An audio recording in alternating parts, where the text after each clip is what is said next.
Sino po dito yung parang hirap na sa dinaranas sa buhay? Baka nahihirapan kayo sa sakit, sa gastos ninyo, sa pagpapagamot sa sarili niyo, o baka nahihirapan kayo sa mga relationships ninyo, or whatever that is. Meron kaming i-share na napakagandang Word of God. Sa panahon ngayon, maraming taong nakaka-relate at nakaka-experience po ng struggles. Yung iba, pain. Yung iba, brokenness sa relationship. Yung iba sa sakit. Yung iba mga pagsubok. Kaya nga po, di ba, dito sa Amerika, sa Philippines, sa Middle East, may mga pangyayari na beyond control ng human.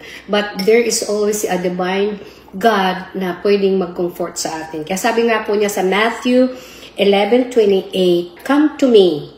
Lumapit daw tayo sa Kanya.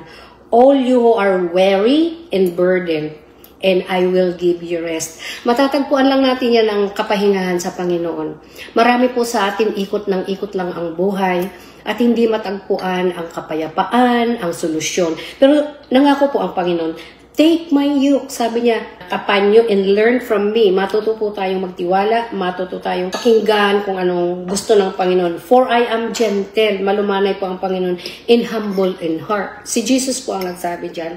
"And you will find rest for your soul." Pag may sakit tayo, alam natin yung katawan natin may sakit. Pero saan po talaga ang nakakaramdam? Within. Amen. Hindi po outside, within. Dahil within, lumalabas po sa outside. At sabi niya sa 30, "For my yoke is easy and my burden is light." Amen. Ito po yung encouragement last Sunday kung saan umattend po kami sa City Church dito po sa Anaheim.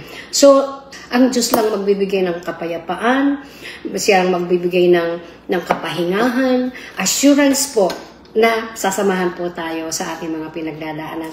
So ito po hindi lang po na kami nag-feed ng physical na kinakain, kundi ang spiritual po napakahalaga. Kaya nga sabi po namin, hindi po kami nangangaral o hindi po kami nangihikayat ng anumang introduction ng mga na denomination. This is straight from the Word of God, which is Jesus is the one who speak to the disciple, to the believer sa Book of Matthew po yun. So maraming salamat po doon sa mga nanonood, nakaka-relate, at mayroon pong paniniwala sa salita ng Diyos.